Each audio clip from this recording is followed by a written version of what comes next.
I am Ferdinand Marcos, and I am the President of the Republic of the Philippines. I stand today on behalf of 110 million Filipinos. Thank you, Mr. Chair. Before I start, I just want to say that this is a very difficult thing to do, and I apologize to my children who didn't like me to join this this session, and also my colleagues who are my friends, but I have to read my statement. My name is Gloria Humamil Mercado, and I have dedicated over 40 years to public service in the government of the Philippines. In my last year with government, I serve as the Undersecretary for Human Resource and Organizational Development of the Department of Education. I was appointed as DepEd Undersecretary by President Marcos, as recommended by Vice President Sara Zimmerman Duterte in 2022, and I assumed office in August of 2022 in February 2022. In February 2023, I was designated as the head of the procuring entity of DepEd. As one of the signatories of DepEd's checking account, alongside Undersecretary for Finance, Annalyn Sevilla, I signed checks related to all funds, and recall that some of the checks that I signed amounted to 37,500,000 pesos. Between February 2023 to September 2023, I received a total of 9 envelopes labeled Hope, my concurrent position in DepEd during that time. These envelopes were handed to me mostly by Assistant Secretary Sunshine Fajardo, which she says came directly from Vice President Duterte. What she would typically say as she hands the envelope: it would appear that I received this envelope by virtue of my office as Hope. Attorney Fajardo is the wife of Edward Fajardo, who is the Special Disbursement Officer. Although the exact date evades recollection, sometimes during the course of my tenure with DepEd, a member of my staff informed me that an inquiry was made by one of our officers in the field that Mr. Fajardo had made inquiries about the bank accounts of several individuals, and if divulging such information to him was permitted. My office confirmed that it was upon the instruction of the Office of the Secretary. Evidently, it would appear that regional directors and other employees in the field would also receive sums on top of the regular salaries. Sometimes in October 2023, as the likelihood of a bidding failure for DepEd computerization have become apparent, I was approached by Attorney Monsayak, and he suggested, in the presence of other officials who was with me, that the bidders should just discuss among themselves. Mag-usap-usap na lang para hindi masayang yung pera ng 2023. I firmly asserted that the procurement must be implemented and conducted in strict adherence with the rules. Sometimes in the 3rd or 4th week of October, I was summoned by Zulaika Lopez, the Chief of Staff of the Vice President and Undersecretary of the OVP. I was informed that I should tender my resignation effective that day. I refused to resign, and I insisted on departing from service through voluntary retirement. The timing of my meeting with Ms. Zulaika struck me as more than coincidental. It gave me the impression that my candid responses was the real reason behind the push to relieve me of my office. It was as if I had become an unwelcome obstacle, despite simply doing my job as Hope and Undersecretary of Human Resource of DepEd. Prior to my meeting with Ms. Zulaika, there were other undersecretaries and assistant secretaries who were summoned also, and were also summoned, all of the same purpose of informing them that they should tender their resignation effective on the same day. I signed my affidavit. In break, I tried trying to call my mga contacts about this person, si Gloria Jumamil Mercado. If I may be allowed to just establish some qualifications that you have. Just answer us truthfully, Miss Gloria Jumamil Mercado. Ano po ba ang pinagmulan po ninyo? You are in the public service for 40 years. But ano po yung mga foundation that you can relay to this committee as your established personality?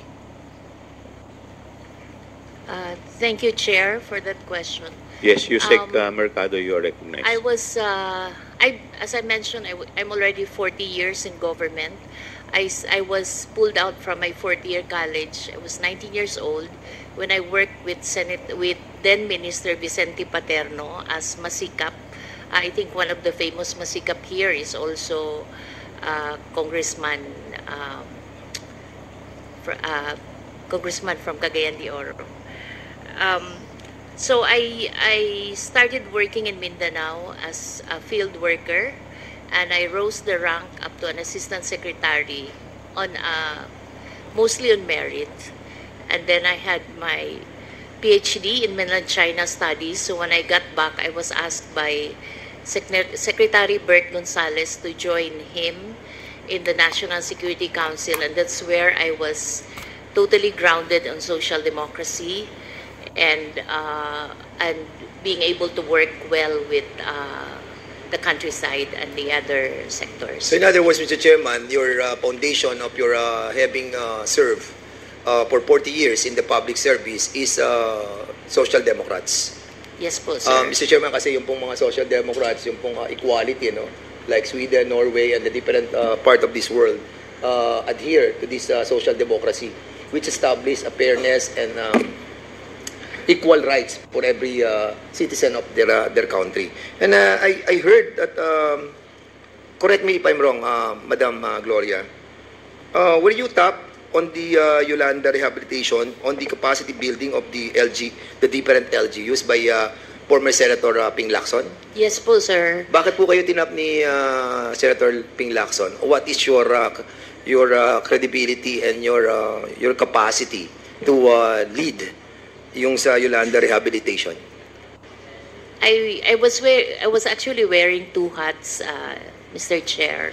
The first one is I was the commander of the Naval Forces Reserve, Eastern Visayas. I'm a Commodore po of the Philippine Navy Reserve. So reservist po kayo ng Yes ng po, Navy? Sir. Yes, sir. And second is that I was the Senior Vice President and Dean of the Development Academy of the Philippines. And we were asked by Senator Ping Lacson, of then Presidential Advisor for the Yolanda Rehabilitation, to develop a course for the 179 municipalities and towns that were affected by which we call the Yolanda Corridor. So we customized a program for them, and they didn't come up with a thesis. It's a master's degree. What came out, each of the planner will come out with a new town plan that is on a build better framework. So, in other words, Madam Chair, Mr. Chair pala, and Madam Gloria, yung buong trabaho po ninyo para maintindihan po ng in a layman's term, no? Yung naging trabaho nyo as Senior Vice President po ba kayo ng Development Academy of the Philippines? Yes po. If I may, no, ito po bang trabaho nyo dito, kung ilalagay po natin para mas maintindihan natin, kayo po yung nagte-train para dun sa mga career executive. Am I correct? Yes, Mr. Chair. So in other words, your capacity as one of the pillars of the Development Academy of the Philippines is to give ammunition to those affected doon sa Yolanda tragedy. Is that correct? Yes, Mr. Chair. Were you also a pioneer nung tinatawag natin sa Development Security Program for the Command and General Staff ng College ng Armed Forces of the Philippines? Yes, Mr. Chair. Were you a part of it? Kasi as also a reservist po, I realized that yung nag-aaral sa Commander General Staff College, they only get a certificate of a Commander General Staff course. So naisip namin sa DAP is to twin a program. We expanded the training so that pag-graduate nila sa Commander General Staff College, hindi lamang sila certified of the Commander General Staff course, meron din silang Masters in Public Management, Major in Development and Security. Ang tinuturo po namin, Mr. Chair, is for the armed forces to be able to work properly in the ground, especially with the NGOs and the local government units. Okay. Aside from that, somebody texted me as well. They saw you on the live stream of the House of Representatives, and they're telling me that you are a senior fellow of the Philippine Public Safety College, wherein I'm going to graduate on Friday. Yes, sir. Are you a dean of the PPSC?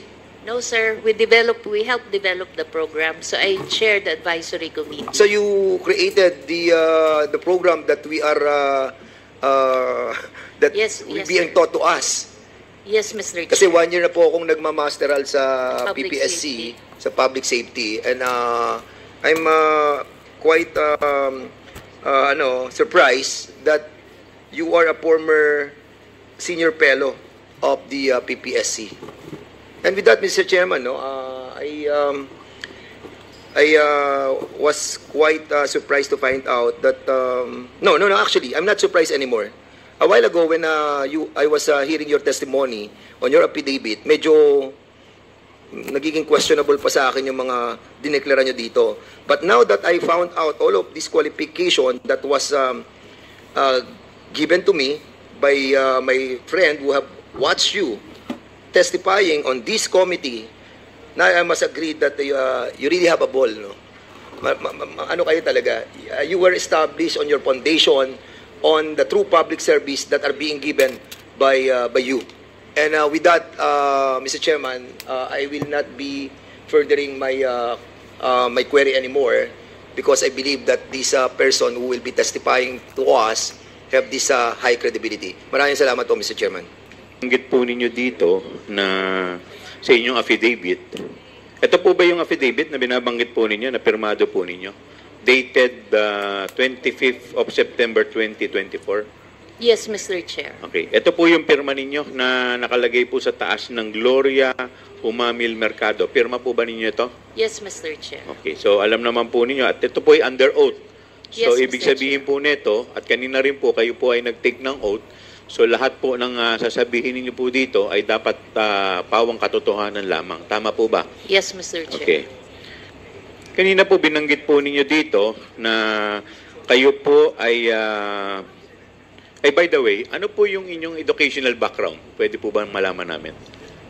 I have a bachelor's in economics and a master's in national security administration National Security and a Administration. PhD po in Chinese studies. Ay, wow. And PhD. In Mas Chinese biyasa studies. ito kaysa Chinese kay Sarah studies. Okay. Duterte. Sabi po ninyo dito kanina, sa inyong number 2 affidavit, I was appointed as DepEd Undersecretary by President Ferdinand Romualdez as recommended by Vice President Sara Zimmerman Duterte in 2022. Bakit po paano po ninyo nakilala si BP Sara? At bakit kayo po ang napili niya na i-recommenda bilang Undersecretary ng DepEd? Thank you, sir. Thank you, Chair. We actually went through a selection process. There was an advertisement by the CES board that the Department of Education is going to recruit undersecretaries, assistant secretaries. So we saw that ad. I was currently working with the Office of the Presidential Advisor for streamlining government processes. And so we applied, we were interviewed, and then we received communication that we passed the interview and the process, the selection process. and that we are to assume at a specific date. Okay. So, ibig sabihin po, prior to your appointment as Undersecretary, hindi pa po nyo kilala si Vice President Sara Duterte. Tama po ba? Kilala naman po, kilala Your na po Honor, ninyo. kasi she studied at the Development Academy of the Philippines where I Okay. was the Dean and the Senior Vice President. She was our graduate student. So, din po kayo sa DAP. Yes po, sir. Ano Your Honor. pong course ang kung saan po kayo din? Sir, it's just one. So yung buong DAP kayo po yung ano? Yes, sir. Okay, Development It's Academy, the tama Graduate po ba? School of Public and Development Management. Okay. So, dito po ninyo nakilala si VP Sara. Yes po. Yes, Your Honor. And Okay. I was actually her advisor of her thesis for her master's degree. Okay. So yung recommendation po niya, kayo po ay naging Undersecretary for Human Resources and Organizational Development. Tama po ba? Yes, yes, Chair. Okay. So ilan po ba ang USEC ng DepEd? We were 9 po. Siyam po. Ano-ano po yung mga USEC na to? USEC for Finance, Admin, Infrastructure. Infra? Huh? Yeah. We were Admin, Finance, Curriculum, Human Resource and Organizational Development. Pakilakasan po, Human Resource and Organizational Development, Operations, Planning, Procurement, and the procurement. Chief of Staff. May USEC for procurement po. Sir, the USEC for procurement was a product of an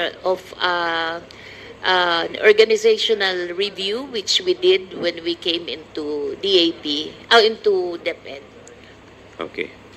So, as USEC for Human Resources and Organizational Development, kayo rin po ay na-designate as head ng procuring entity.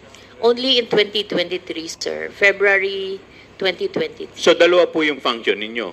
USEC po kayo ng Human Resources and at the same time, kayo rin po ang head ng procuring entity. Tama po ba?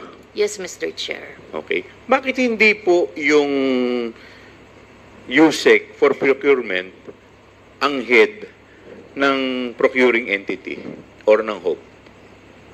Bakit po yung sa human resources po? Kayo po, yung opisina po ninyo, ang pagkakaalam ko sa human resources, kayo po yung sa mga recruitment ng tao, tama po ba? Yes, Mr. Chair. Yung po yung trabaho ninyo, tama po ba? Ang trabaho ko po, Mr. Chair, is human resource. Then I have the National Educators Academy of the Philippines and the Teachers Excellence Council. Tama po. There's 1.1 So in short billion.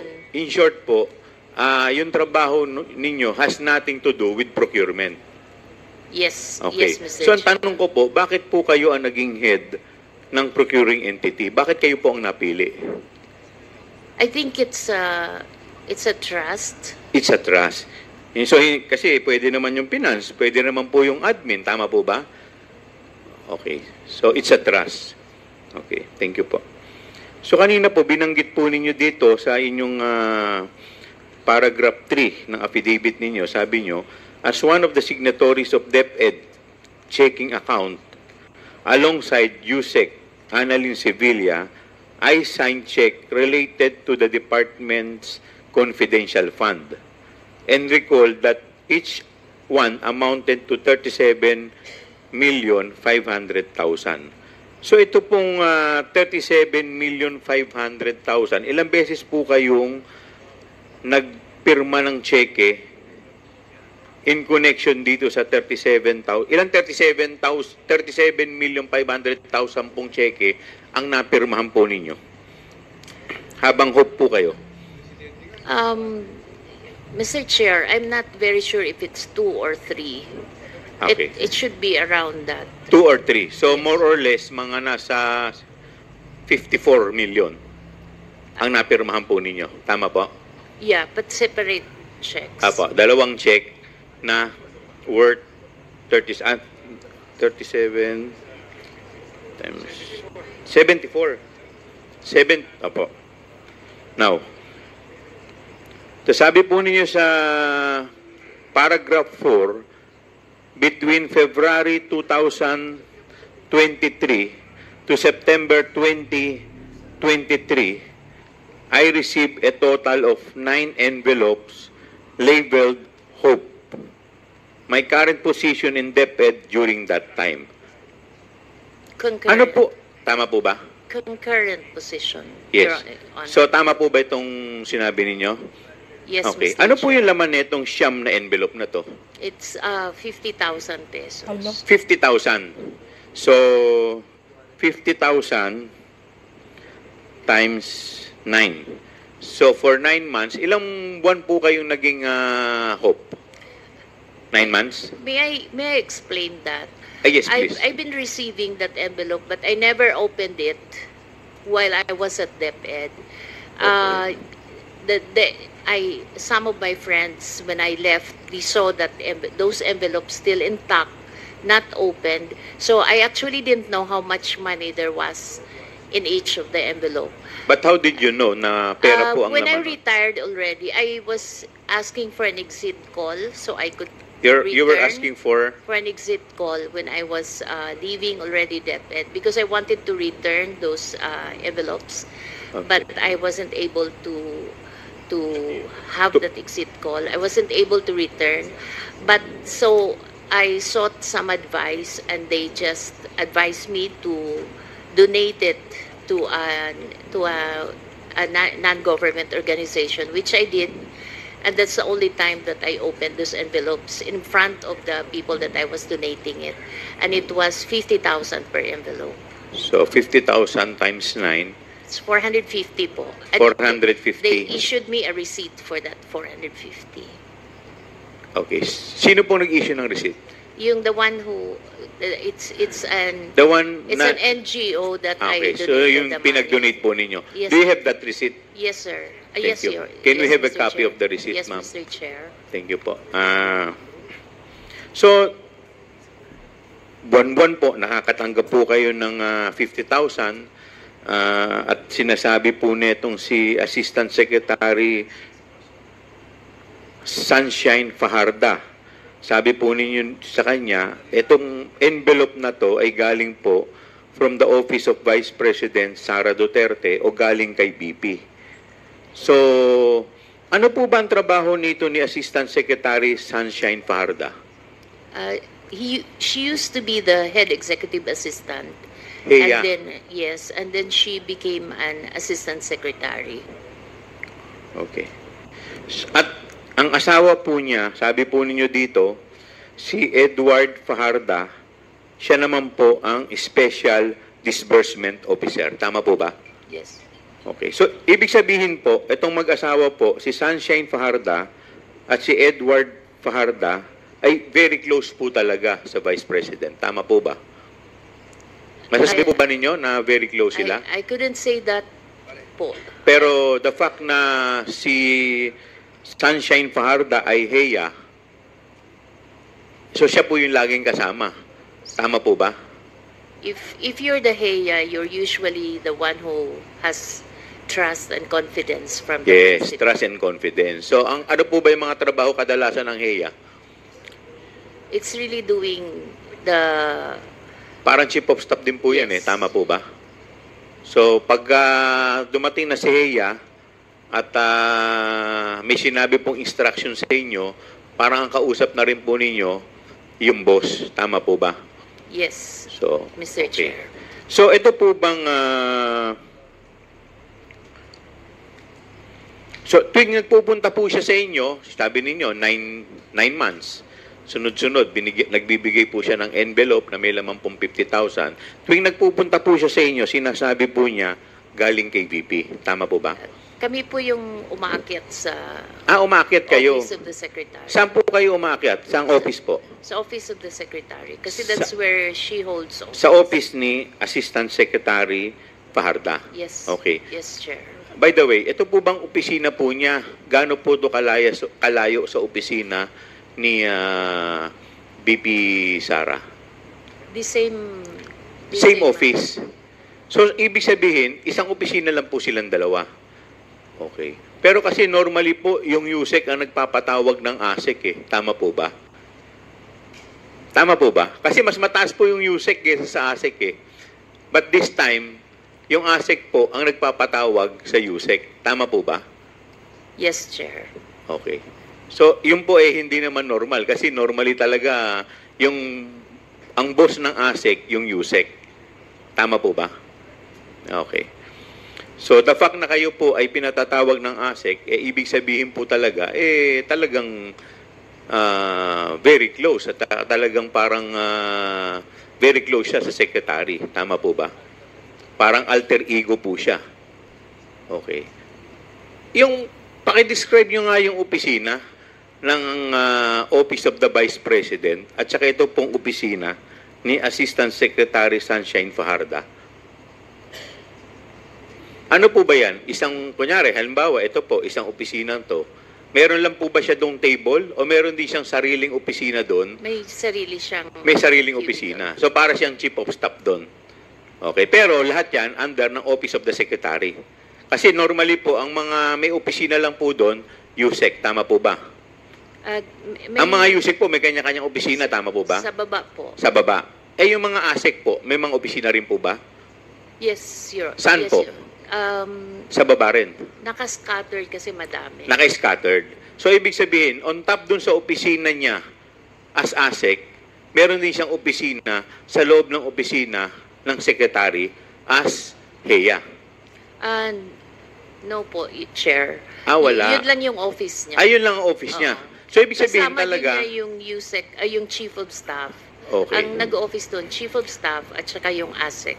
Doon sa loob ng opisina ng secretary. Okay. Yes. So, yun lang po. Opisina ko po ako nung naririnig ko po yung testimonya, nakikinig po ako sa testimony ni USEC Gloria Mercado. Narinig ko po na sinabi niya na nakatanggap siya ng sobrang mailaman na pera regularly, at I'm actually disturbed kasi kung sinabi ni USEC Mercado na meron pang isa na nakatanggap at malamang meron pang ibang nakatanggap, I can just imagine if this was done on regular intervals, say monthly, I can just imagine the total amount needed to sustain it over a year. And you know, at 50,000 each, sabihin na lang natin may 20, may 50, tapos merong 12 months, may Christmas pa daw, di ba?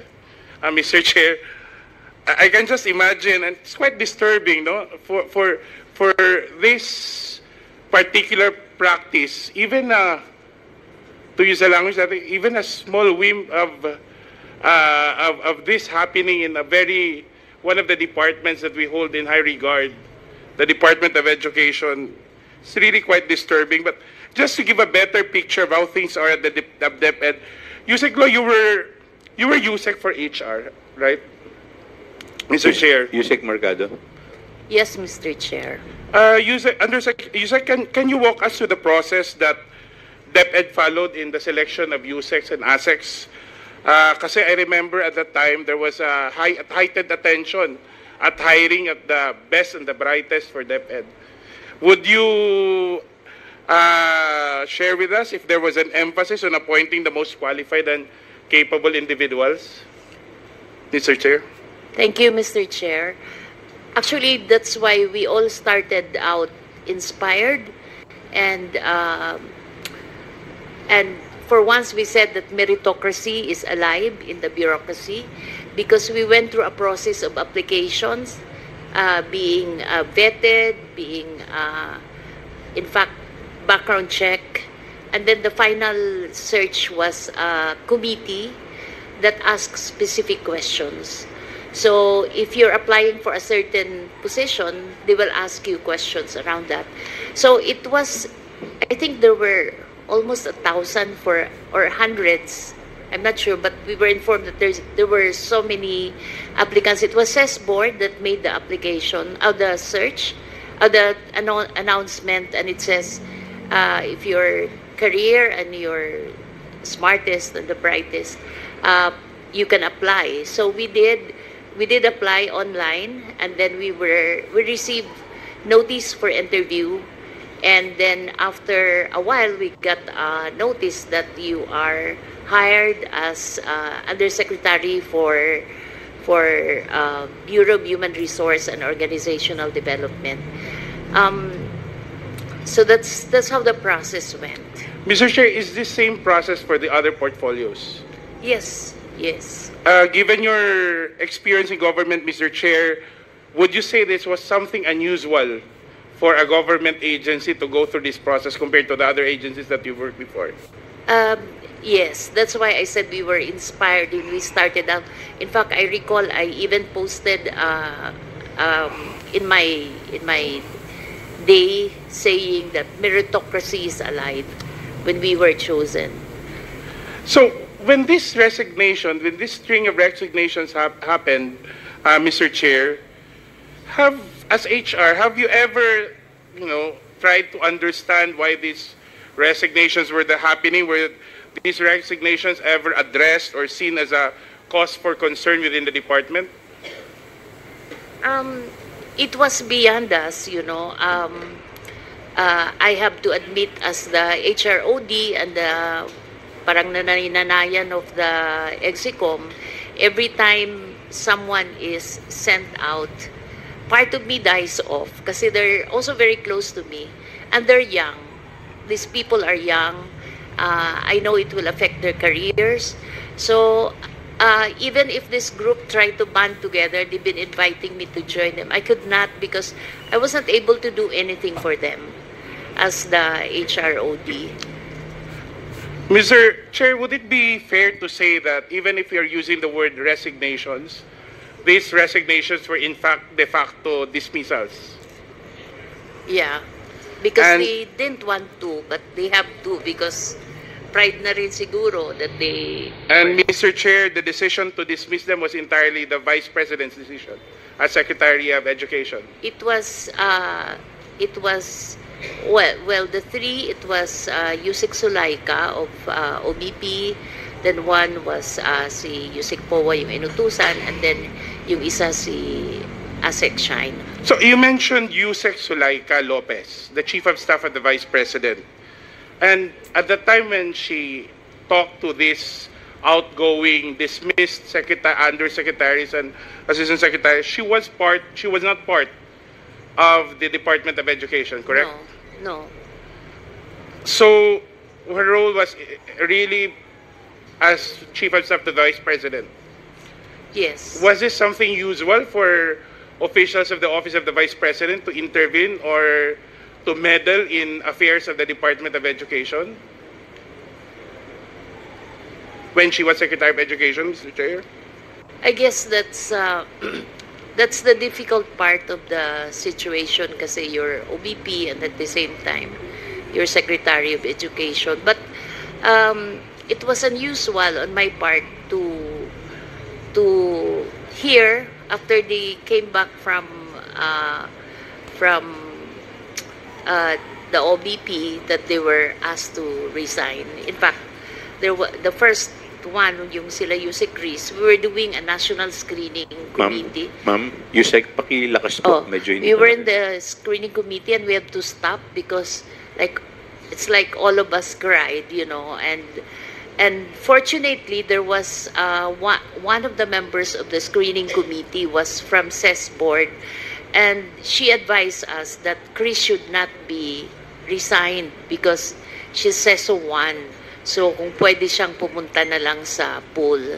So that's why we advised Chris to get the resignation and instead request for the pool. Mr. Chair, Yusek, kanina you mentioned a narrative na some officials were being called at a certain hour and were told that they were being asked to resign or dismissed with the same day, I Yes. believe. So, paano yun? May dala na silang resignation nung pinatawag sila? Or how was the process done? I guess they were asked to submit right there and then. Right there in front of Yusek Zulaika? I'm not sure if kay Zulaika or sa amin sa DepEd. But definitely wala silang dalang resignation letter when they were Wala, called. because they didn't know that they will have to go. That they will have to be resigned. So wala ding opportunity, Mr. Chair, Yusek, that exit calls were done for transparency and accountability? Was there even a chance that the former Deputy Secretary, the Vice President, would meet with these officials para pa-thank you lang naman for the services rendered? No exit calls. No explanation on the part of the Vice President? Well, it was not explained to the Execom. So that was a very unhealthy precedence kasi parang after that we all ran scared that we might be the next one. Paano kung seso, Yusek, Mr. Chair? Kasi syempre, we have certain rules to follow when it comes to career executive service officers. Was there another process? Was there due That's process? why they have to resign because their career. Okay, thank you. Thank you for that, Mr. Chair. Kasi ako, so right there and then, they will lose their income, their staff will lose all their benefits and salaries, and they were all left in the cold, left in the dark about the circumstances of their termination. Is that fair to say? Yes. Would you agree, Mr. Chair, Yusek, that these decisions appear to be arbitrary or whimsical, or even capricious to say? I'll choose arbitrary. Would you, you've been, I believe you've been a human resource practitioner for the longest time. Would you believe that this somehow measures up to an abuse of authority or a lack of respect for government officials, especially those in the career service and for established processes in government service?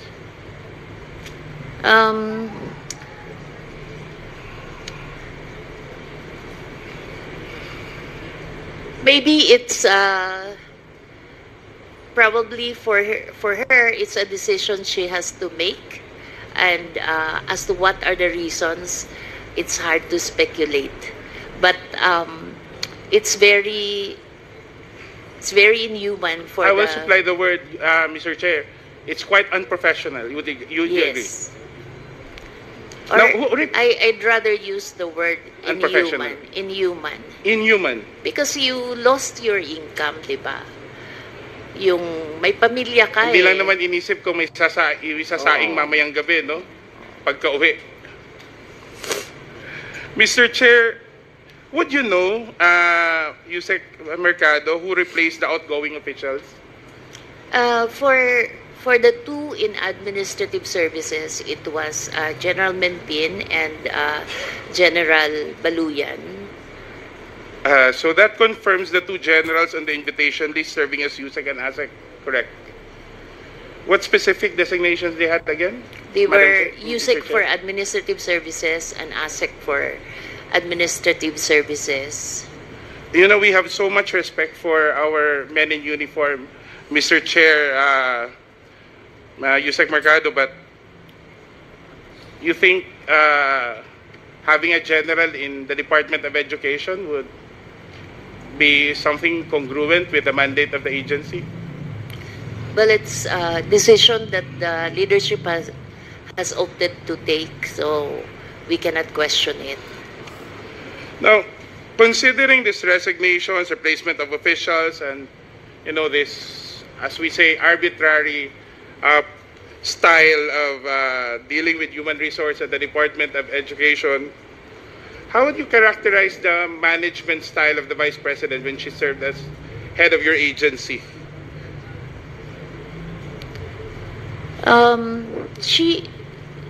She has her targets, and I think that's where the disconnect is, because my sense, no?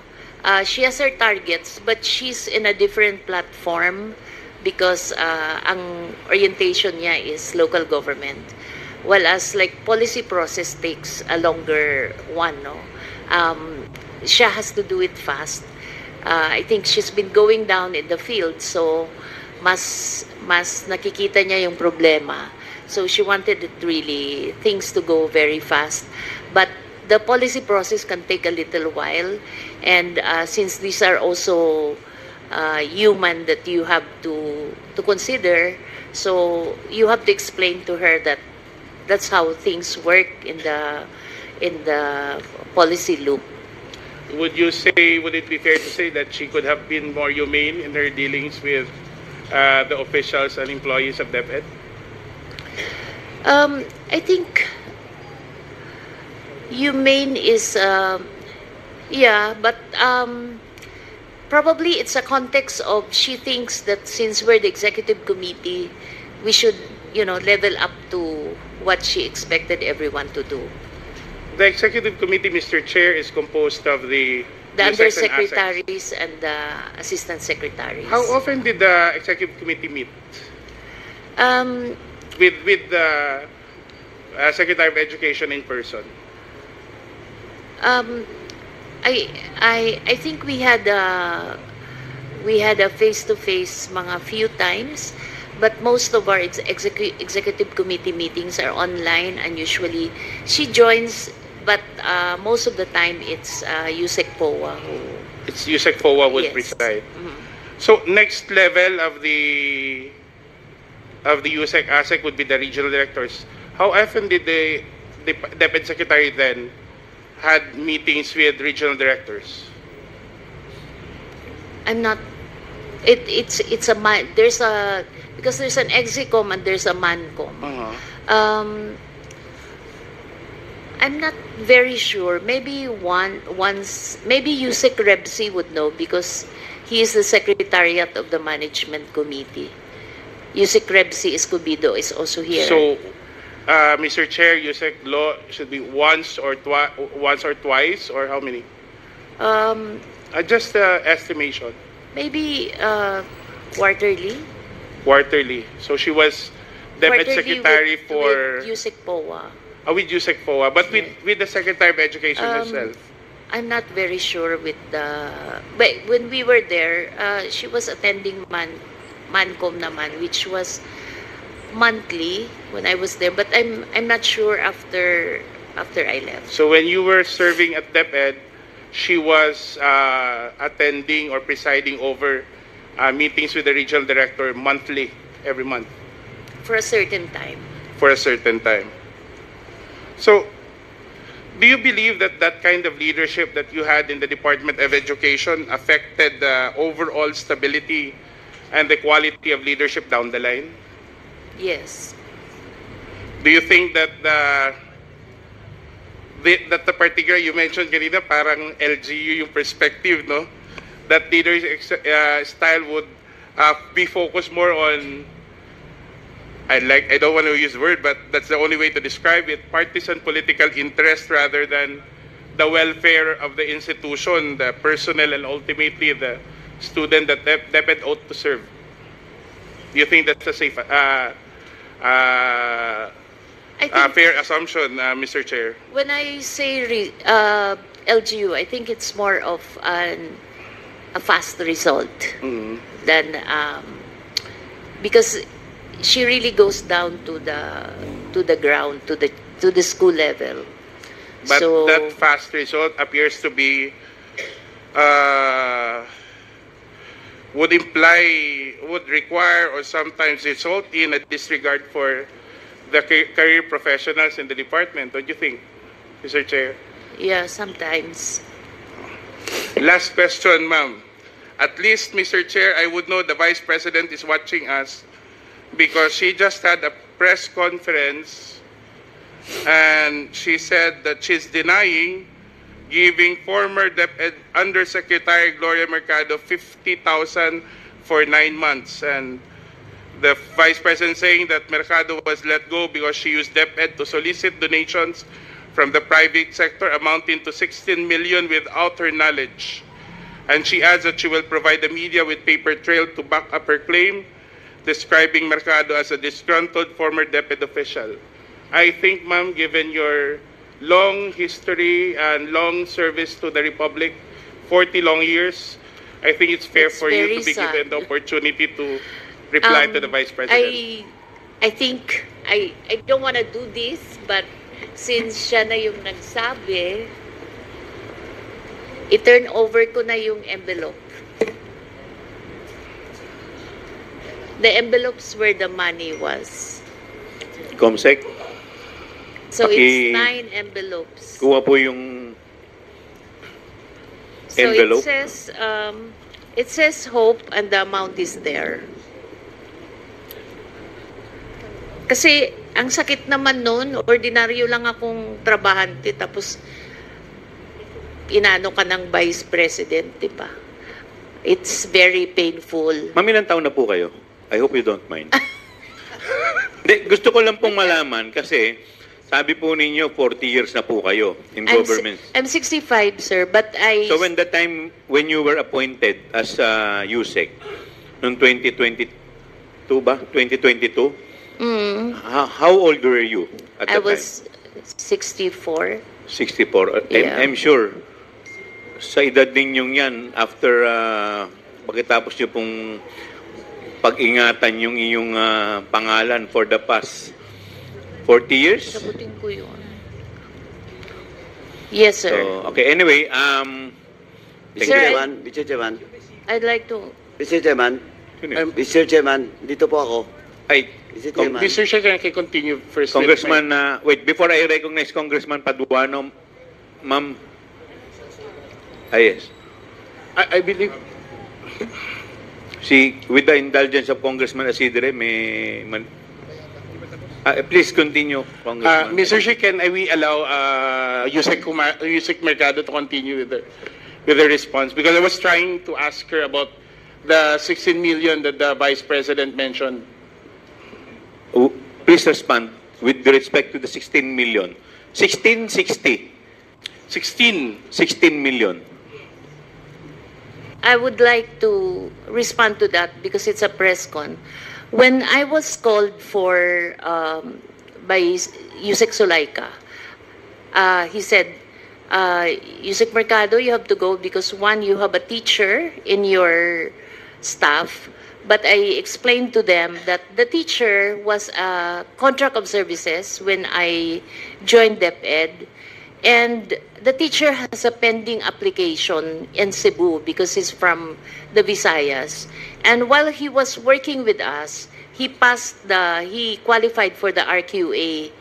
But then when he received his appointment as a teacher, it was already past the opening of the class. It was almost opening, and the teaching load was already apportioned. So I called the RD. I said, can I still keep him? Because he was working on the special hardship allowance, which was a program that BP Sara also wanted to improve because there's a new hardship allowance, and we were just able to reduce the hardship threshold from 0.37 to 0.33. And she wanted the basis for the giving of the hardship allowance, special hardship allowance, revisited. So that's why that guy was the one working on it. So I explained, and I don't feel at all na guilty ako dun sa sinabi niya. The second one is, Sulaika mentioned that I solicited from 2 agencies. So I explained to her that it was a program which our strand developed. There were 2 consultants from UNICEF who developed the app, and then we asked our external partnership office to look for external partners who will be presenting the program, because we developed the concept. It was DepEd Guru. It's her being able to contact the 980,000 teachers, parang kahit nasan siya, pwede niyang makausap yung mga teachers. The second one was for us to do an electronic mode of the RQA. Parang there's no human intervention anymore. Everyone uploads the credential. Even the computation of the teacher qualification is already on an what do you call this? Wala na siyang human intervention. So that was the program. It wasn't us who choose who would be the partners who will be invited. It was the external partnership. So we made a presentation to almost all the corporations. And then some of the corporations appreciated that it's a very important program. So some of them committed to buy, kasi what we did is we divided the total fund of 16 million into chewable chunks. So if you're interested with this package, ito lang. If you're interested with it, because not everyone naman wanted to pay the 16 million. But there were two corporations who were willing to fund, because we wanted to put one in Mindanao, one in Visayas, and one in Luzon. So there were two who committed to fund the full package, and those were the two corporations that Yusek Sulaika said I solicited. So I explained properly. I did not solicit. There's no money involved there. These are equipments. Walang cash po doon. Equipment siya na ito turn over sa DepEd. So I feel very sad that up until now, the BP has not been appraised, as I explained it to her people, that we did not solicit. In fact, the two corporations are willing to give an affidavit that I have no solicitation from them of 16 million. So to reiterate, Mr. Chair, Yusek, first, this was a sanctioned DepEd project. It's a DepEd project. Second, yes. you did not do the solicitation yourself. This was managed by the External Partnerships Office. Third, no cash donation was ever made. So Equipments was given to the department. So none of this, what allegations that the Vice President's making against you is true. Yes, sir. Yes, Mr. Chair. And that makes it very sad because she's saying it now. Ibig sabihin, her people did not explain to her. At least I know she's watching, then she probably be able to get the information from you now. Thank you, Yusek Lo. Thank you, Mr. Chair. Thank you. Mr. Chairman. Yes, Congressman Paduano. Ano lang po, short interjection with regards to the envelopes that was submitted to this committee. And I just want to put it in record that voluntarily, former Yusek Mercado submitted the 9 envelopes, sealed, to support his claim, her claim in her affidavit, paragraph 4. Tama po, Yusek? Ito yung sa affidavit mo paragraph 4, no? So, Mr. Chairman, again, just for the record, the 9 envelopes is being submitted voluntarily by Yusek Mercado and for this committee to keep it as part of the supporting evidence that was claimed through her affidavit, Mr. Chairman. Thank you, Mr. Chairman. Thank you po. The chair would like to recognize the next interpellator, Congressman Suwan. Mr. Chair. With the indulgence of Congressman Suwan, please. Mr. Chair, first, J. Konghon. Yusek Mercado, pwede po ba kaming makakuha nung copy din ng resibo nung pinagdonatan po natin ng pera? Yes, Mr. Chair. Thank you. Second, Mr. Chair, I'd like to request, Mr. Chair, the COA for the copy of the rental or lease agreement of the 10 satellite offices and 2 extension offices of the OBP. I so move, Mr. Chair. There's a motion by the second, duly seconded. Is there any objection? Hearing none, the motion is carried. Thank you, Mr. Chair. In connection lang po, ma'am, doon sa tanong ni Chair. Tanong ko lang po, ma'am, nung naramdaman niyo po na may nag-aabot po sa inyo ng sobre, buwan-buwan, ano po ang pakiramdam niyo? Bakit hindi niyo po binuksan? I must admit that I was uncomfortable with those envelopes, but parang ang hirap din kasi I'm not sure if others are receiving. Parang ang hirap din I didn't know if others are receiving. I cannot say. So ang ginawa ko na lang is I had this pouch that iniiwan ko lang sa office. Nilalagay ko lang doon yung mga binibigay sa akin na pera. Sa pakiramdam po ninyo, para po saan yun? Ang feeling ko is she has naman resources to give to she has probably personal resources that she can share to her people, and I'm not really, ayoko mag-speculate, but the only thing I could say is I wasn't comfortable with it. Hindi po ba kayo nagtataka? Kayo po yung head ng HOPE, ng procuring entity, tapos may natatanggap po kayo na buwan ng 50,000? As I mentioned, it is uncomfortable, and that's precisely the reason why I wasn't opening it at all. I was just putting it in one pouch. Thank you, Mr. Chair. Thank you. My question is addressed to Ma'am Mercado. Ma'am, do you confirm when you were still in DepEd, you were occupying concurrently USEC for HR and HOPE? Yes. Sabay po yun. When were you appointed as Undersecretary for Human Resources and Organizational Development? We were all appointed together by the President July, but I only assumed... Can you please state that the year? July 2022 po. Okay. But I only assumed office in August 15, 2022 because I was still winding up my work with another office. So, you would agree with me if I say that you were appointed as USEC for HR July 22, but you assumed the position August 15, 2022? Yes, Mr. With Chair. respect to your appointment as head of procuring entity, kailan po kayo na-appoint?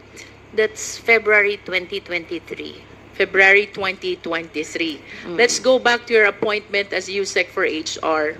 From August 15, 2022, kayo po ba ay pinaakyat din ni ASEC Sunshine to receive this envelope which you refused to open?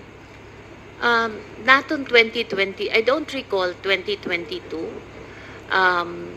We have we have gifts on December, but I don't recall a monthly thing before that. In other words, from August 15, 2022, that is the date of your appointment as USEC for HR, until before February 2023, which is your appointment as head of procuring entity, you are not receiving any envelope from ASEC Sunshine. No. And you will confirm that this envelope started only when you were appointed as head of procuring entity. It's actually not very clear to me anymore, but I recall we also received some amounts in 2022, but it's very vague to me anymore. So, and then I don't have the envelope. So, parang it wasn't... So how do you receive those amounts which are vague, not regular, if there are no envelopes? No, I think it's only once. It's like a Christmas bonus. Pero siguro hindi siya naka-envelope kasi I didn't keep it. Tama po bang sabihin, ma'am, na yun pong regular monthly envelope which you later on found out contains 50,000 per envelope ay nag-umpisa lamang nung kayo na-appoint as head of procuring entity? I'm still keeping those envelopes, so I would like to say yes.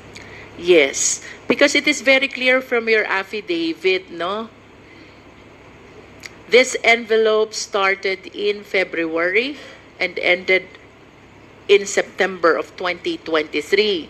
And earlier you said kayo po'y na-appoint bilang Hope noong February 2023. And prior to that, since your appointment in August 15, 2022, wala kayong nare-recall regular envelope which you were receiving from ASEC Sunshine. Can you please enlighten us? What is with Hope? Bakit doon lang po nag-umpisa itong envelope na ito upon your appointment as head of procuring entity? It's a very difficult task, especially for someone who has not tried to be one before. Parang it's an area that I really evaded all my entire government life. But there's just too many already pending procurement at that time. So when I was asked if I could be designated as the Hope, I first referred them to other people who are seasoned in procurement, like sina Yusek Rebsi, but Yusek Rebsi was already too preoccupied with operations.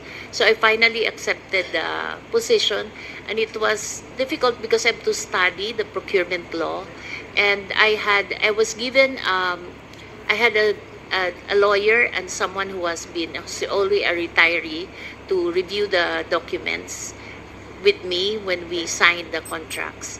And I had commitment from when I accepted the post. I made it a family decision, like among the execom. I asked our legal before Yusek Brady and ASEC Amanda Nograles, that everything that I signed has to be thoroughly reviewed by legal.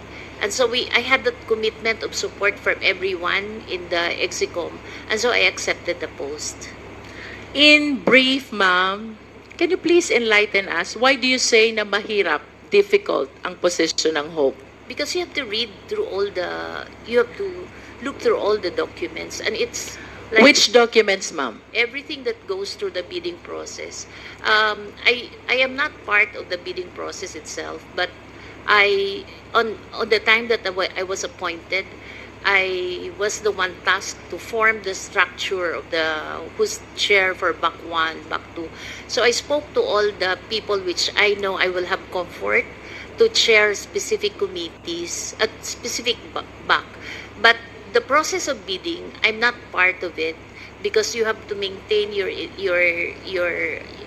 have to make sure that you're not enmeshed with the process itself, but you're just reviewing to make sure that the vice president secretary is protected with everything that I signed, because it's a delegated function.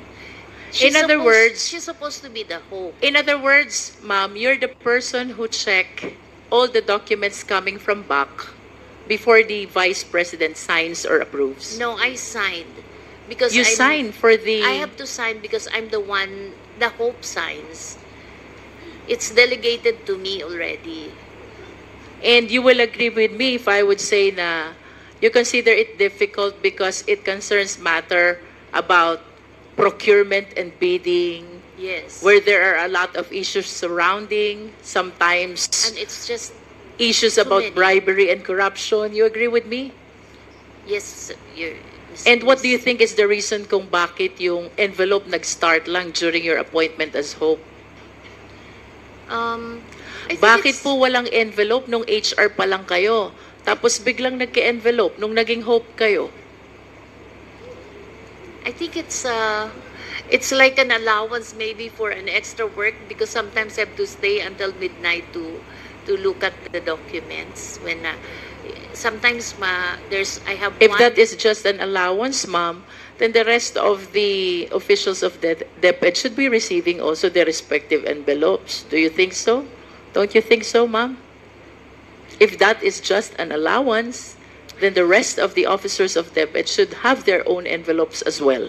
Mr. Chair, that's precisely the reason why I did not open any of it. Because I understand. that was very uncomfortable. On I my understand. And that leads me to the next question, ma'am. Why were you so uncomfortable with the envelope when you believe that that is just an allowance? Because, Ma'am, I'm 40 years, Mr. Chair, I'm 40 years in government.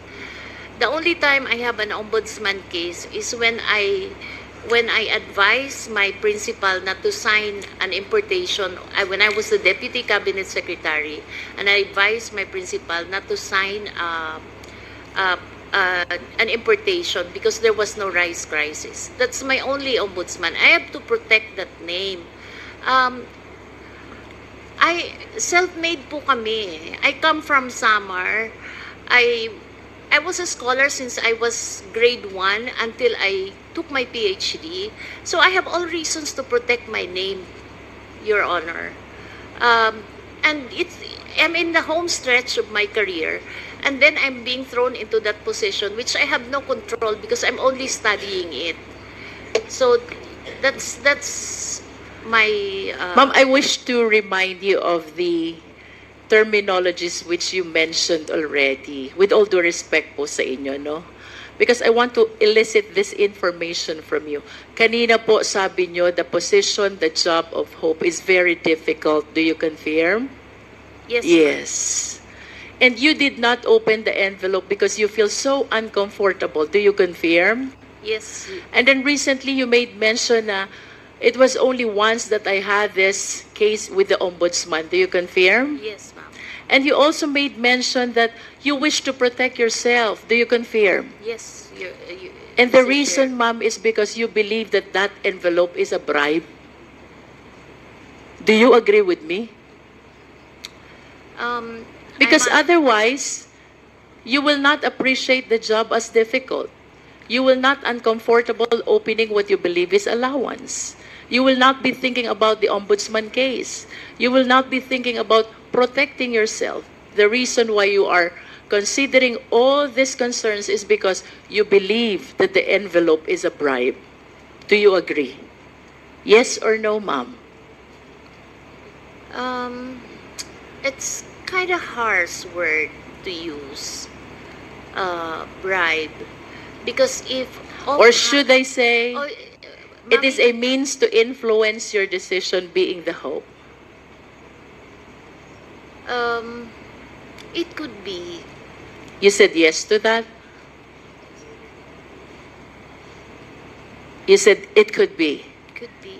I wish to manifest, Mr. Chair, that on the story, on the narration of the resource speaker about this envelope, she received and she refused to open until the same is donated from February 2023 to September 2023 is a means actually to influence the decision of our resource speaker being the one who approved all the decision of the BAC in behalf of the DepEd Secretary. Tama po ba, ma'am?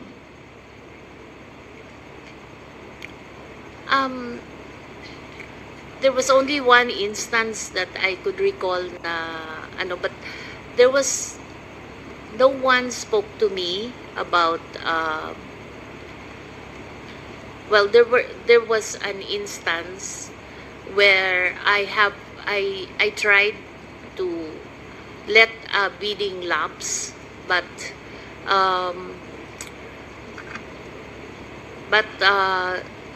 I ended up signing it because there was a protest. I'm not comfortable discussing it. But I wish to state for the record, Mr. Chair, that with the narration of our resource speaker, she earlier manifested that she believes that those envelopes are means to influence her decision as hope. Ma'am, I wish to invite your attention to paragraph 6. You mentioned in this paragraph that a certain attorney Reynold Monsayak suggested in the presence of 3 DepEd officials na pag-usapan na lang ang 2022 budget para hindi masayang. However, you firmly asserted that the procurement must be implemented and conducted in strict adherence with the rules. Do you confirm this? Yes. Can you please enlighten us? Sino po yung ibang DepEd officials present during this incident? Actually, it was 1 director and 2 consultants. Can you please state the names? The director was Director Resty Osias, and the consultants was Juna Soriano and Ferdinand. Ferdinand. Forgot the family name. Where did this meeting happen, ma'am? Kanino was- pong opisina nangyari to? It was not in DepEd. I was having lunch. There was a training ongoing in one hotel. I don't recall anymore whether it's Linden or Discovery Suites, but it's just in Ortigas area. And I was having lunch with these people, and we were discussing a project. And then that's when I was approached. Does that project have something to do with the 2022 continuing no, fund? it was different. It was different. Yeah. But that lunch was shared with these 3 other DepEd officials along with Attorney Monsayak. No, Attorney Monsayak was not part of the lunch. I think he probably came out from the training, and then that's when he joined us. He joined you, and then to whom did he direct what he said? Na pag-usapan na lang natin yung 2022 para hindi masayang. Kanino po ba niya sinasabi ito? Sa inyo o dun sa 3 DepEd officials pa? It could be to me and the director, because Director Resty was also a member of the PAC. How about the 2 others? Are they members of the No. PAC also? No, they're not, because the consultants we were discussing a DepEd Guru program. It's an app that we were discussing. And can you enlighten us? Ano po bang naging reaksyon nung kasama nating director? Her name is Director Osias. Osias.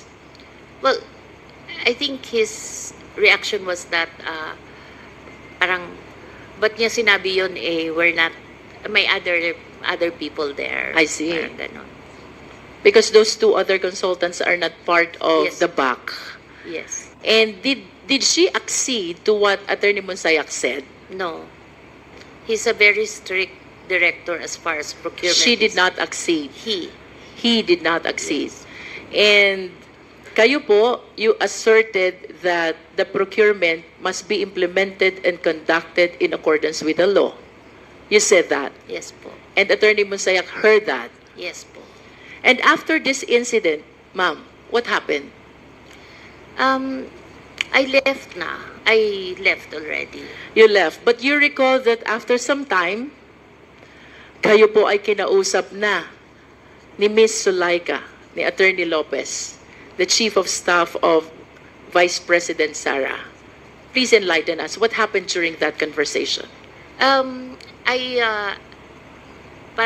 a day, mga afternoon, I got a text.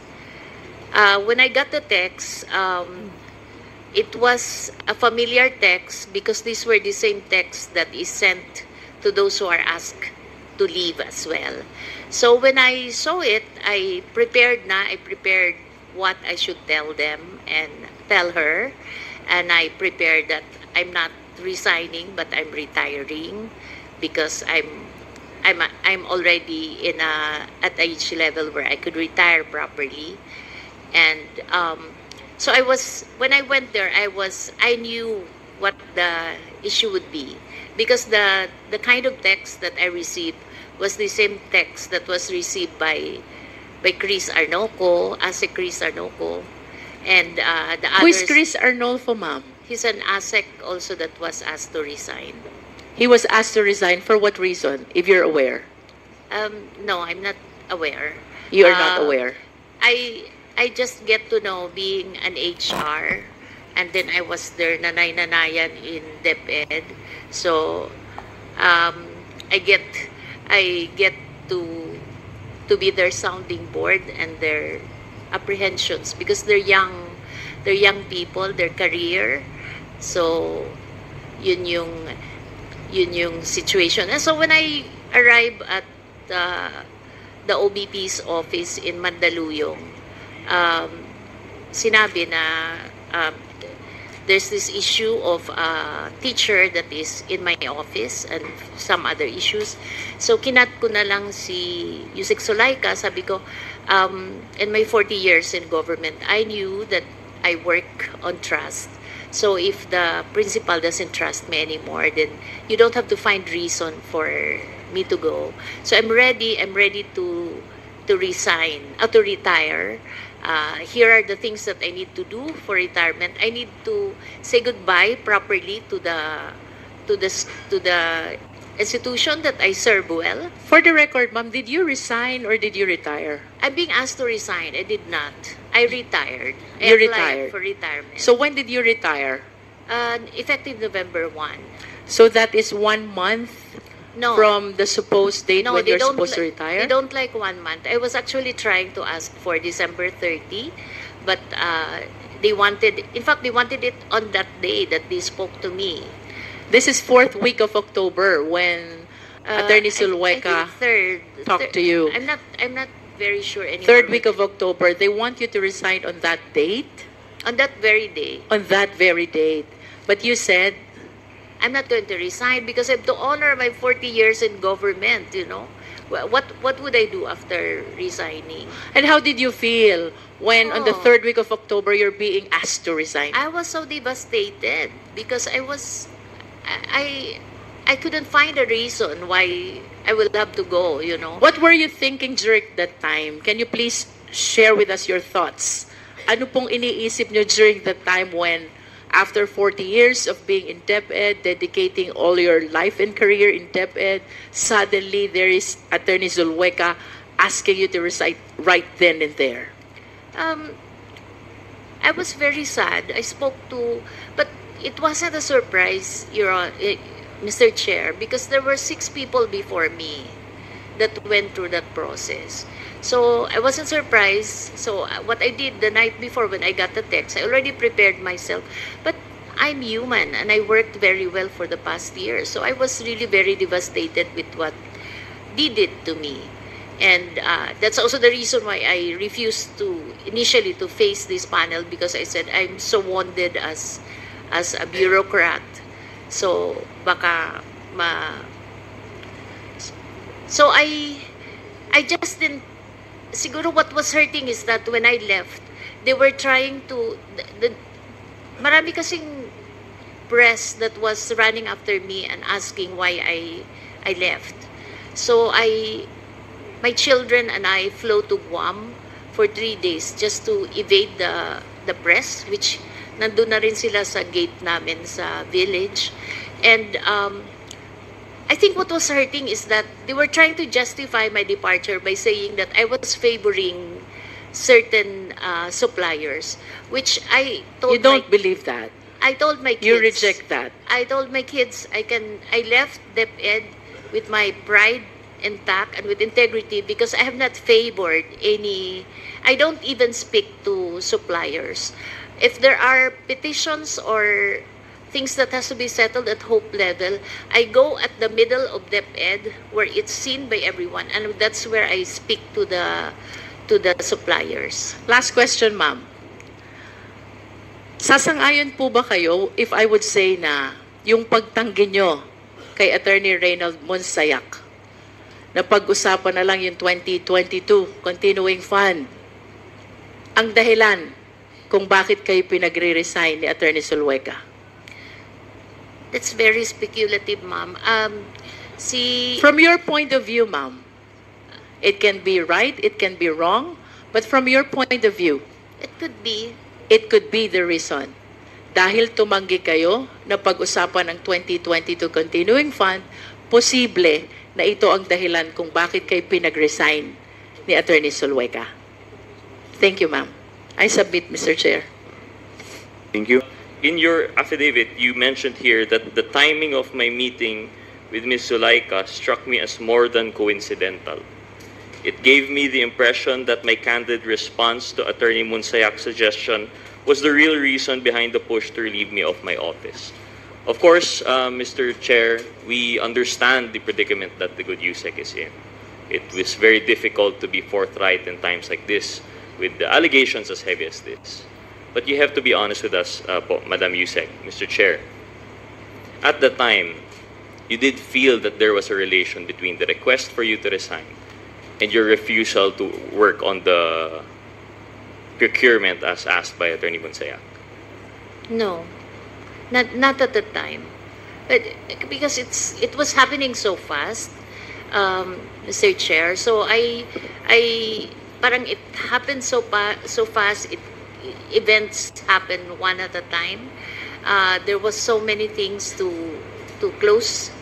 I have so much things to move out from so I didn't have the time. But on a hindsight, when it's almost a year from now, many months already, you kind of find that reason siguro yun yung events, simply because I was getting information from my colleagues that they're saying that I was moved by the Vice President out because I was favoring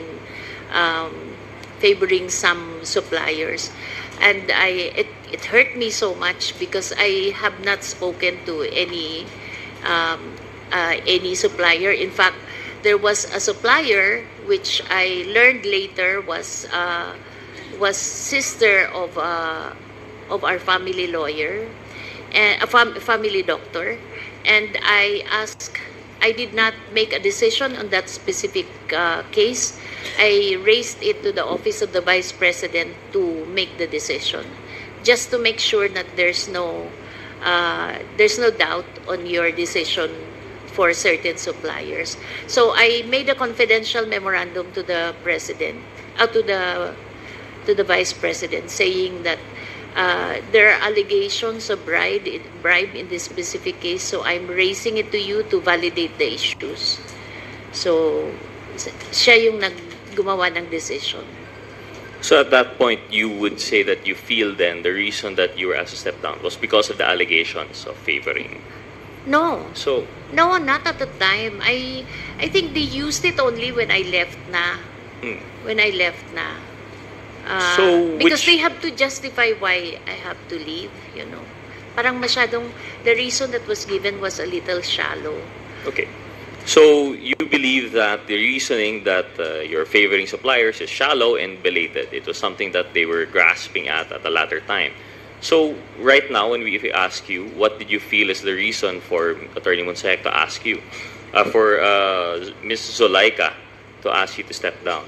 I think it's, I would believe that it's really the work on the procurement side. So, tama po yung sinabi ni Kong Jinky. She was hinting at that. You just had difficulty saying it. Yeah, but on hindsight, yes. In hindsight. And you stand by your affidavit now when you say that it seemed as more than coincidental po, no? That the conversation of your resignation came right after your rebuffing of the, I wouldn't say advances, but the suggestion that you do not intervene with your duties in procurement. Yes. Okay. I just wanted to take up from that point now from Congressman Luistro. But so I'll start now over from your affidavit as a whole. Of course, these are very heavy accusations. This is a very heavy narration. And of course, Chairman Dan Fernandez has already given some insight as to your background. So it really gives us some credibility, an idea of who you are and why you would come out to say this. So with that, we'd just like to verify, of course. I know some of these questions were already asked prior, but we'd like to really test the narration.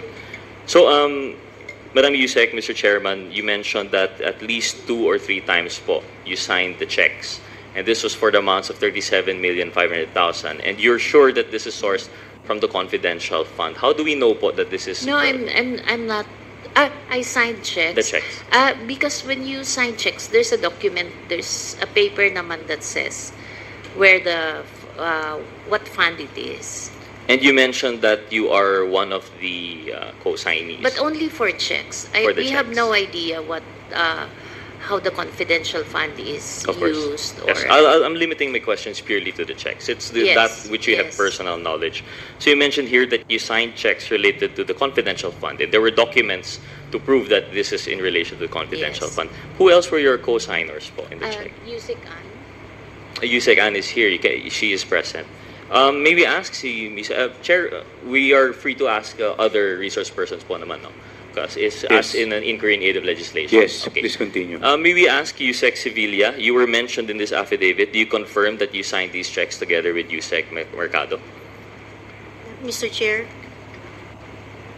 Yusek Sevilla. Sevilla, you are recognized. Thank you, Mr. Chair. Yes, Your Honor. As part of my work as the Undersecretary for Finance, I do the ministerial task of processing and releasing payments. And for a check to be released, there should be 2 signatories. And in the designation of authorities to sign checks, all undersecretaries are authorized to do the signing of the checks. And there's a limit also, Your Honor. For example, until 10 million, that's the director level. Up 10 million and up, it's now the undersecretary. So in the case of the confidential fund, when it was processed and released, there are 2 signatories, and I confirm that one is mine and the other is Yusek Gloria Mercado. Thank you, Mr. Chair. So we have confirmation of that narration, that part of the affidavit na co-signee po, the co-signer, si Yusek Sevilla. Yusek Sevilla, can you confirm to us how many checks po kaya ito? Just to help refresh the memory of Yusek Marcolet. There were 3, Yusek Mercado. Your Honor, Mr. Chair, there were 3 checks that were issued per quarter. I'm getting the details, Your Honor, from our accountant who is also present. They're the one preparing the checks, but I don't have the exact details. But I remember that the release is done per quarter. And 150 million that was appropriated for 2023 divided by 4 quarters is 37.5 million. So there were 37.5 million per quarter that were issued as checks. Okay, so we now have confirmation that tama naman po yung narration ni Yusek Mercado, 2 to 3 checks. Now we have confirmation it's 3. So the total amount that she is attesting to have been signed off for is 112,500,000. Would that be a fair statement, Yusek Sevilla? Mr. Chair, I confirm that the total of 37.5 million checks is 112.5 million. Thank you. Yusek Mercado, you mentioned po in your affidavit in paragraph number 4 that you received a total of 9 envelopes. Of course, now we understand that you had apprehensions and that you had some difficulty accepting it, and we'll come back to that na lang po, no? But you mentioned here that a certain ASEC, the HEA at the time, si Ms. Fajarda, is she here today? No, it's not here. So si ASEC Fajarda, is she still in the office of the OVP, DepEd? Would you know? She's with the OVP right now. Okay. And you mentioned that she would give you the envelopes. Would you recall if the envelope had a marking HOPE po, no? It was Yes, labeled as yes, HOPE. Mr. Was this Chair. typewritten? Was this printed? No, it's written. Written. Would the handwriting be familiar? I'm still keeping those envelopes. Oh, you still have the envelopes. Mr. Chair, may we request perhaps that these envelopes be produced as object evidence for this committee? So perhaps in a... The envelope, I think, was already, the content of the envelope was already donated. Yes. But with respect to the envelope, you still have it in your possession. Tama po ba? It's in my home. Okay, so may we request Yusek Mercado to please, dala po ba niyo ngayon? Dito. Hindi. So siguro in the next scheduled hearing, may we request na pakidala po ninyo para mai-ano po namin. Meron pang next schedule. Ma'am, pakilapit lang po ninyo yung microphone para medyo clear at maliwanag po. Thank you po. So, please continue. Please proceed. Thank you, Mr. Chair. I think that would be very helpful, and we'd really appreciate if you could produce that. That would be object evidence po if talagang handwritten po yan, and if we're able to prove kung kaninong handwriting. This would just serve to verify po the veracity of your narration. So, meron pong envelopes that were labeled HOPE. They were not labeled Ms. Mercado. They were not labeled Ma'am Gloria po ba? Is that how you go? What is the name that you go by po for people familiar with you? Glo. Glo. So it didn't say Dearest Glo, it didn't say Yusek Just Mercado, hope. just hope. Okay, I'll come back to that po at a later time. Going back po to the lunch of, you had the lunch, according to paragraph 6 po, no? You substantiated that your lunch was in Discovery Premier po ba? I don't recall anymore whether it's Linden or Discovery, but just within those hotels. And you had that lunch with 2 other colleagues and then three colleagues. Yeah, one of my directors, Attorney Resty, Ucias, and 2 consultants. 2 consultants. And then si Attorney Monsayak joined you Joined at us, a later time. Mr. Chair, may we ask si Attorney Monsayak? Good afternoon po, sir. Sir, ano po yung position nyo at the time? You were USEC? Good afternoon, sir, Your Honor. Attorney Monsayak, you are recognized. Thank you, Mr. Chair, Your Honors. During that time, I was new at DepEd as Assistant Secretary for Procurement. You were an ASEC for procurement. Okay. Yes, Your Honor. And at the time, would you confirm that you were at the training? Do you recall the narration of this lunch that that Yusek Mercado has laid out today? Yes, Your Honor. The very good thing about this is I kept all our conversations, and it would debunk the timeline being narrated by Yusek Glo Mercado here, especially about the reason she was supposedly removed by the appointing authority. And I remember that lunch. Your Honor, can I provide context for the narration? Hopefully, Mr. Chair, may I just clarify? My question is about the lunch po, no? Yes. Yung whether or not the reason for the removal or whatever else. Yes. We'd like to hear that, but sir, Yes. perhaps at a later Yes, sir. time after interpellation by other members. Yes, sir. But my interpellation is purely on the lunch. If you could qualify the context po na lang. I remember the lunch. It was a training conducted at Linden Suites regarding procurement. It was the time that, because when the first bidding, 2022 bidding was conducted, the bid opening, I was not yet an employee of DepEd. So it was conducted, I think, August. I joined DepEd at October 1. But when I was there, I saw that all the bidders... Excuse me, can I... pwede po ba puputulin ko po muna? Yes, Your Honor. Attorney, nag-take ka na po ba ng oath? Opo, nag-take po oath kanina kasama ng mga iba pang resource persons. Okay, Attorney Poa, nag-take na rin po ba kayo ng oath? Yes, Mr. Chair, kanina po. Okay, so please continue. So naalala ko po yan, nung pumasok po ako, nakita ko po yung sa original bidding ng 2022, halos lahat ng bidders nadidisqualify na. At yung 2022 funds, maglalaps na yan end of 2023. So nakita ko yan na nagpo-post qualification pa sila. Nandun ho si Yusek Glomer, kasama ho si Resty Ucias. Hindi ko ho kilala yung dalawa, no? So, una ho, wala akong dahilan o interes o inclinasyon na magbigay ng isang illegal na order sa isang publikong lugar na may mga tao na hindi ko man lang kilala. Ang naaalala ko po dyan, si Resty po ang kausap ko, sabi ko, ano ang plano nyo dyan? Kasi kung itutuloy nyo yung post-qualification at maglalaps yan, hindi na aabot yan sa December 2023. So, mag-decide na kayo kung ire-rebid nyo yan. Kasi kung ire-rebid nyo yan, hindi masasayang yung pondo, mayu-utilize pa yan bago mag-end yung 2023. Yan po yung mismong sinabi ko. Kumbaga pinagde-decide ko na ho sila kung itutuloy pala nila yung post-qual nila na sobrang na-DQ na halos lahat ng mga bidder or magre-rebid na sila kasi tapos na naman yung period for post-qualification at marapit na rin mag-lapse yung 90-day maximum period for procurement. So parang sinabi ko, mag-decide na kayo kung ire-rebid nyo yan kasi kung ire-rebid nyo yan, aabot pa yan, hindi masasayang yung 2022 funds.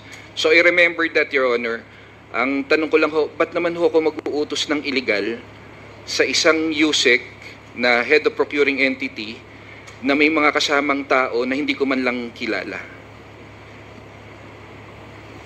Thank you for the qualification. Can I just interject?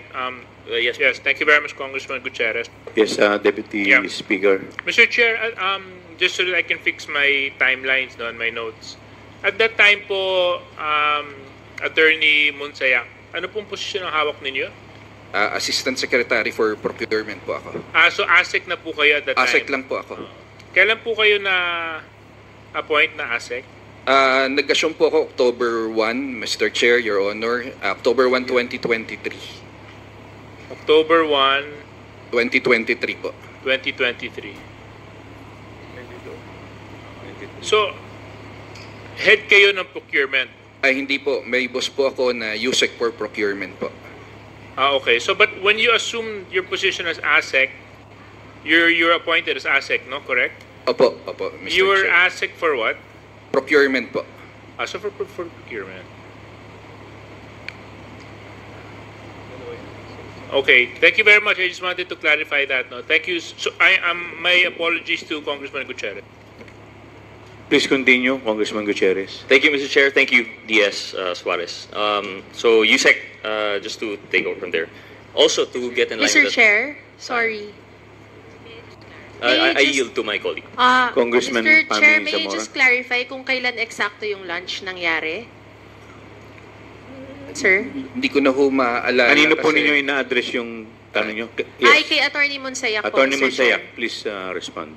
Your Honor, Mr. Chair, hindi ko na ho maalala yung actual lunch. Pero ang maganda po kasi dito, na-save ko ho yung mga conversation Alright, namin ni so what Yusek month Glo. So, sorry, with the indulgence of Congressman Rog, I'll just take like 5 seconds. What month was this, Attorney Monsayak, Mr. Chair? Please continue, Attorney Monsayak. Your Honor, I have to check on my records. Pero alam ko ho, bago pa lang ho ako sa DepEd niyan, siguro baka October lang din po yan. Anong year Saan po? ko Anong year? 2023 po, Your Honor. 2020, okay. Kanina si Ma'am Gloria, Ma'am, kailan niyo po sinabi, when did the lunch occur? USEC Mercado. I wasn't also very specific because I could not recall the exact date. But it should be October.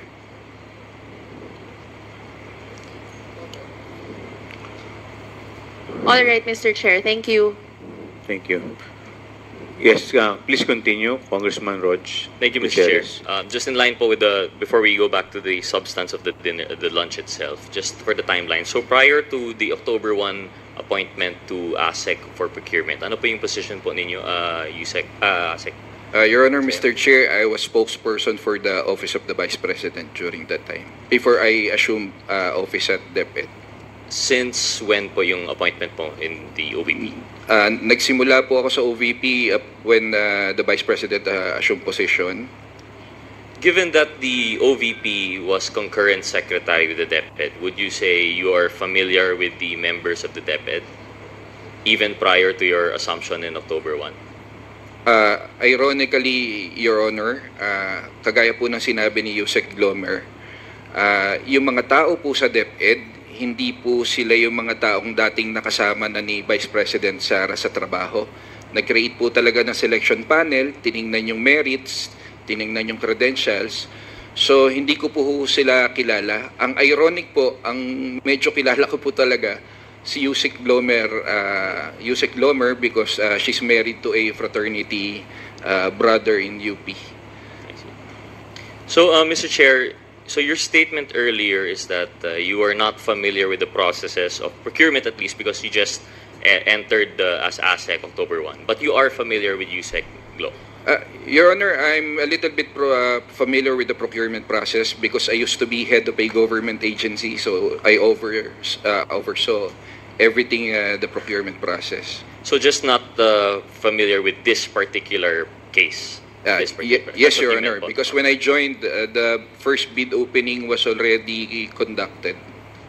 I see. So if that were the case po, no, going back then, thank you for the clarification of the timeline. Going back to the lunch, you do admit to having discussed about procurement issues. It's just you deny that it was an illegal order. Yes, Your Honor. Bakit ko naman po sasabing pag-usapan na lang natin to sa harap ng maraming tao, sa harap ng DepEd officials. Parang ang sinasabi ko doon, mag-decide na kayo kung ire-rebid nyo yan or itutuloy nyo yung POSCOA. Kasi kung ire-rebid nyo yan, aabot pa yan at mayu-utilize yan before the year end.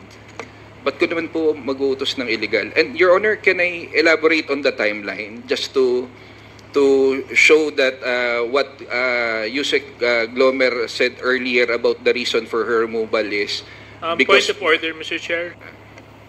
Go ahead, the SJJ. Yeah, Mr. Chair, I think, with all due respect, not the resource person and the I witness. apologize, Your Honor. Oh, no, nothing to apologize for. I just want to make sure that we're giving proper direction to the questions of Congressman Gutierrez. So, if the resource persons would be reminded na let's stick na lang to answering the questions as they were, and then you'll have your chance naman later on to also expound on certain events and certain timelines that you want to explain. Thank you very much, Mr. Chair. Thank you, the SJJ. Kindly continue, Congrats. Thank you, Chairman Kumhun. So yes, I do agree with DS Suarez. As much as we want to hear the timeline, perhaps at a later time, I'll just pursue my line of questioning. I'm sure some of my other colleagues would like to pursue po yung timeline nung resignation. Yes, Your Honor, But Mr. for Chair. the purpose of my interpellation, I'm satisfied with the answer of Yusek Mercado that as to her hunch, as to the reasons which she was asked to resign, and as to the timing of which, given the lunch that happened in the Lint Suites. No? I just have one more question lang po siguro, and I'm going back now in relation to the envelopes that were labeled Hope. You were being questioned for earlier, Yusek, Mr. Chair, that about your interpretation of what it meant when you were receiving these envelopes. And you mentioned you narrated in your affidavit that the envelopes were handed to me monthly by Assistant Secretary Sunshine Fajardo, which she says came directly from the office of Vice President Sara Duterte. And you mentioned that you quoted, "Galing kay VP," is what she would typically say as she hands the envelopes. What is your appreciation of that statement? Ano po yung ibig sabihin ng galing kay VP?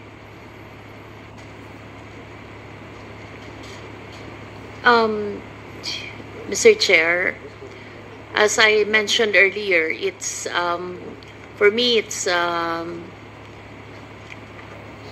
kasi meron naman siyang ang appreciation ko, the BP naman has other resources to share. So ganun lang kasimplistic yung tingin ko at first. It was only when I move out already that I give it a hard thought. Of course, I mean, this is just testing to your personal knowledge. We have no idea, we have no clue kung talagang galing kay PB po yun. All that happens is that it is accompanied by that statement by ASEC Sunshine. Siguro kaya mo nalilink doon kasi si ASEC Sunshine yung nagbibigay. Because she was Heya at the time. Yeah. So you would assume from the Heya's closeness, proximity of both personal relation and by office, that she would have no reason to lie as to the source of that fund. But you're right, it could be a valid source, could be not. But I noticed during the interpellation of Congresswoman Luis Toro, you really had an apprehension. You said that bribery was too harsh a word. Could you expound on that thought? I think it's just not in my language to say it's bribery because I have not experienced it. And I would tend to agree, Mr. Chair, because generally when you speak of bribery, it's when you are offered a gift, offered compensation to entice you to do or not to do something that's within your duty. However, that's just the more general term of bribery. But we also have the other. We also have indirect bribery. And that's in the case when a person is offered a gift by not for any act to do or not to do, but by mere virtue of your public office. Would that be closer to what you were feeling at the time? Because there was no conversation. Walang sinabi naman po na itong envelope, gawin mo to, wag mong gawin to. But it was simply by virtue of your position. The envelope says it all. Hope. Yes. And more colloquially, kilala ang indirect bribery as payola. Did you have an inclination na ito ay payola? No. So, you said yes to indirect bribery but no to payola. Would you care to explain? It's, those are words that are not in my vocabulary, so if you excuse me. Of course, I will not belabor po, and I have a respect for whatever semantics you choose to prove. But I'm just giving the basis on the envelope only saying hope, and there was no gift or compensation to ask of what to do and what not to do. But it was merely by virtue of your position, it would appear that you're receiving this. One last question po on that. Would you know if other employees of DepEd received the same envelope? And would you know ano po yung nakasulat sa mga envelope po nila? No. I would know of one, but the rest I don't know. You know of one more. Would you be at liberty to divulge? No. Not the identifying marks, but at least yung level, yung position po niya. Was it the USEC level, ASEC level? ASEC level. ASEC level. So there would be confirmation of more than just the hope. Would you know kung ano po yung nakasulat sa envelope na yun? No. No, we don't get to see because we're called one by one. Well, Mr. Chair, I'd like to thank the good USEC for this, for her narration of the affidavit here and being forthright. I'd like to just reiterate our hope that the envelopes will be produced as object evidence for us to discuss, and I'll be yielding to other interpellators who might wish to question. Thank you very much, USEC Mercado, and thank you, Mr. Chairman. Mga besa, di pagkatapos nung nung pagtatanong kay Madam Gloria Jumamel Mercado, aba, rumisbak si Madam Sara Duterte, mga bes. Kaagad-agad, nakaw, talaga naman, Sabi niya, mga bese, basahin po natin, Kasi yan ang sinabi ni Madam, siguro napanood nyo. Between February 2023 to September 2023, I received a total of 9 envelopes labeled Hope, Head and Recurring Entity. My current position in DepEd during the time. These envelopes were handed to me monthly by ASEC Sunshine Paharda, Paharda ba to? Yes, Paharda, which she says came directly from the office of the Vice President Sara Duterte. So, ibig sabihin, guys, ay talagang galing kay Madam Sara. Ayan. So, dahil dyan, mga bes, nag-react siya. Anong sinabi? Ito. Dapat siguro, kung mag-akusa siya ng ganyan, dapat may papel siya. Gloria Mercado is a disgruntled former employee of the Department of Education. She was let go because of loss of trust and confidence sa office of the secretary, sabi ni BP. Siyempre, todo din na yan, todo depensa. Sabi niya, di ba? Kung mag-akusa, may papel. Ano ba yung ginawa ni Madam Gloria? Di ba may papel siya? Sinabmit niya yung 9 envelopes na naglalaman ng 50,000. Ngayon, sino mas ang credible na nagsasalita ng totoo? Ito si Madam Gloria Mercado, sa totoo lang, 40 years in service. Mas bihasa to kaysa kay Sara Duterte. Di ba? Hindi yan pupunta sa committee, House Committee, kung hindi totoo lahat ng salaysay niya. Kaya delikado talaga si Sara Duterte. Baka mas mayroong pang mas matindi pa dyan na sasabihin si Madam. Nako, talaga naman. Nakita niyo siguro yung envelope, di ba? Siya na mismo na nagpasa niyan. Mga bes, kusang loob niya. Para makita na nagsasalita siya ng totoo. Yan. Alam nyo, ang House Committee, hindi titigil ang mga yan hanggat hindi malaman ang totoo. Kaya nga, hindi aaten si Sara, in my own thinking lang, hindi niya kakayanin ang itatanong sa kanya ng mga congressman. Maniwala kayo sa akin sa hindi niya kakayanin. Kasi gigisahin siya, mga kababayan, mula sa pinakaugat hanggang sa pinakadulo yan. Kasi part ng rules of regulation ng committee ang pagtatanong ng confidential fund mula 2022 hanggang sa itong pagbibigay ng budget sa 2025. Kasi gustong malaman ng House Committee kung tama ba ang paggastos ni Sara Duterte. Siyempre, pag mayroong anomalya na nakikita ang House Committee na hindi tama sa paggastos ng pera, natural guys, bibigyan ka pa kaya ng ganong kalaking budget na 2.37 billion? Biro mo yun ang hiniling niya Ito si Sara Duterte, sanay na ito sa confidential fund. Sa Davao pa. Siguro napanood nyo ang sinabi ni Congressman Luistro, 'di ba? Natuklasan. At May video pa ako yan noon. O ngayon, naulit, naungkat.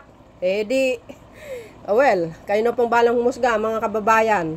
At least, si Madam Mercado, pumunta ng committee, House Committee, may dalang papel. Eh ito, nung umaten ng hearing, hindi siya nagsalita, walang sapat na dokumento na ipresenta. Anong tawag doon?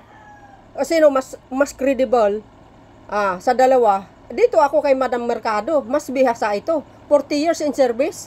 Tapos nagiging advisor niya pa nung siya ay nag-aral dyan sa Dean ba yan? O sa thesis. Wow! So yun guys, and that's it for today's video. Kayo na pong balang humusga. See you again on my next upload video. Bye bye bye and babus. God bless Philippines. Naniwala ba kayo sa karma? Eh di, ganun talaga.